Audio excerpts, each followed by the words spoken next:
Yes, sir. All right.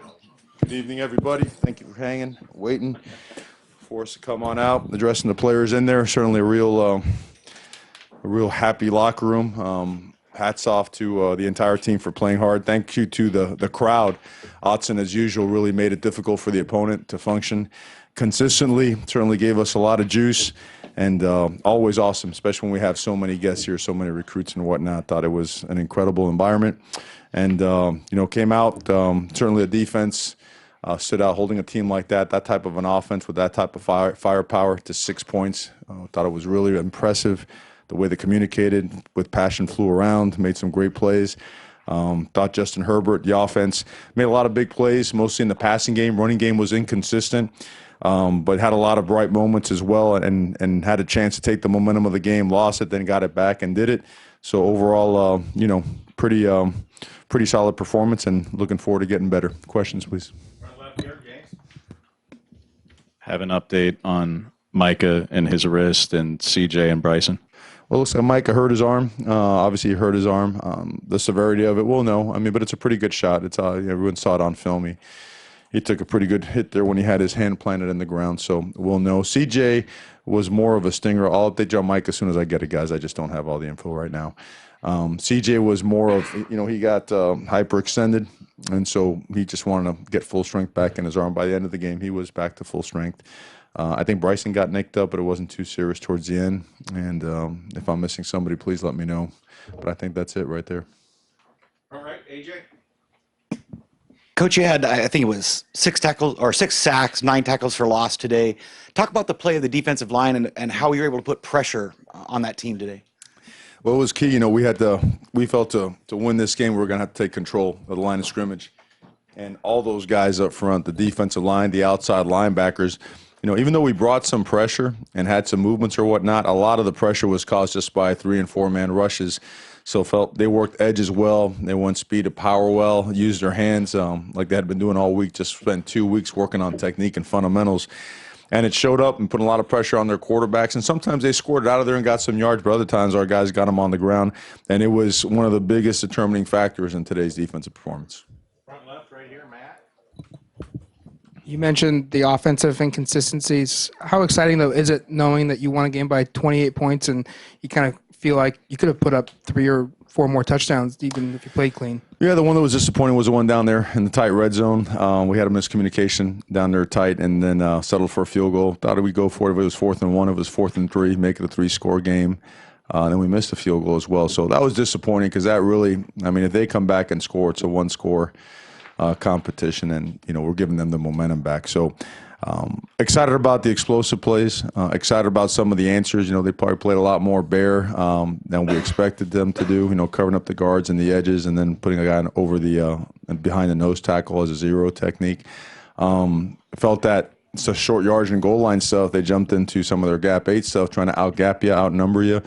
And when we handled it well, it was successful. When we didn't, it showed up as well. So there were some inconsistencies, but, overall putting up close to 500 yards of offense and getting, over 50% on 3rd down. There's a lot of bright spots and a lot of stuff to build off of.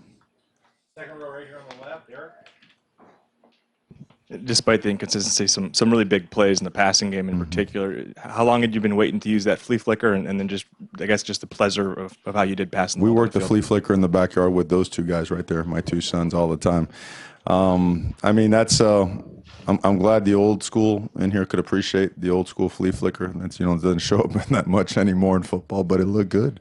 It looked good when we practiced it. We've been practicing it for a while and felt that we our guys were doing a good job getting off press coverage, and we were starting to get some movement up front and run the ball better. So we felt we could capture the eyes of the secondary and catch them maybe losing sight of their luggage and get behind them. Tremendous job of executing it, protection, great job by Jawan Johnson and Justin Herbert. The throw itself, the route, the catch, everything was just executed at a really high level. Front left here, James.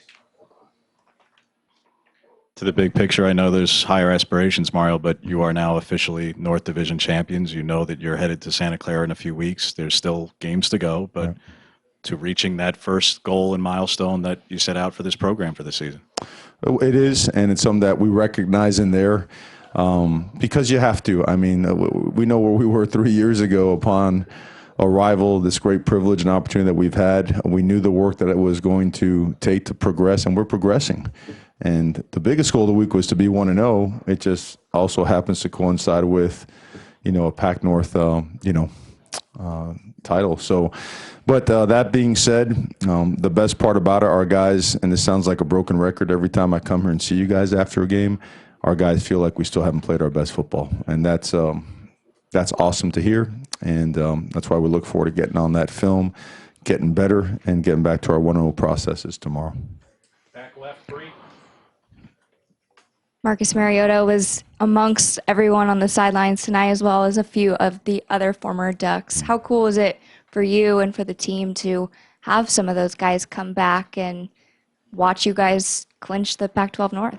Well, I could always tell when he's in town because it's the loudest the crowd ever gets by far, more than any touchdown, any sack. I mean, they go. So when the crowd goes nuts, I know he's there. I think that's the best thing that we can have happen for the program. I think it's the best thing that could happen for alumni. There is nothing, I mean nothing like being a player and seeing not only all the greats, but seeing just family members, former Oregon Ducks, coming back and being around the program. I could just tell, as a player, I loved it to have those guys just sitting, right there, just looking right over your shoulder, and you understanding and realizing that those jerseys that we're using, we're borrowing those things, right? We're upholding the legacy of those that came before us. So I love it. Want to continue to invite them and see it much more.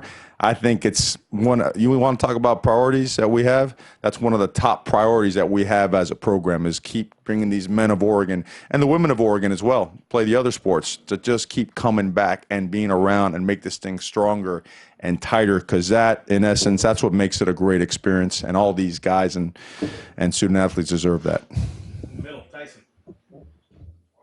Just kind of following up on that, what sort of relationship do you have with Marcus? And, you've been here for a few years now, and this is, he's come back several times, but just what's that relationship been like for you, kind of fostering? I'm a big fan of the guy. I mean, I love ball. I saw him play from afar, and I've had the opportunity to meet him a couple times. I respect people's privacy, man. I don't like to crowd them or whatnot, but it's been a privilege to have gotten to know him a little bit and had the chance to speak with him a couple times.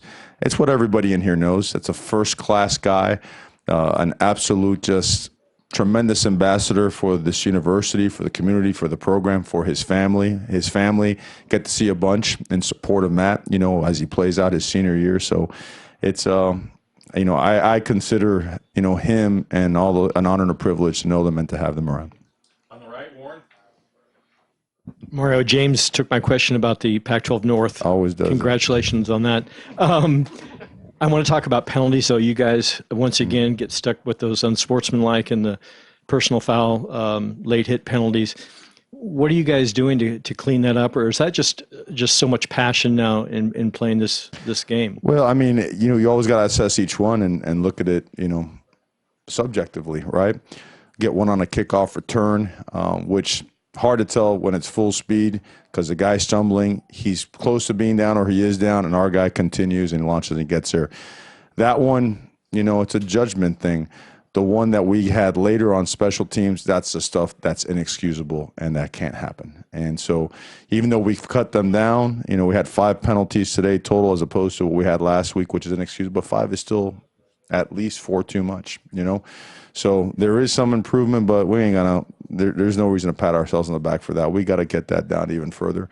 And we got to increase the consequences that come with it. Our guys know that.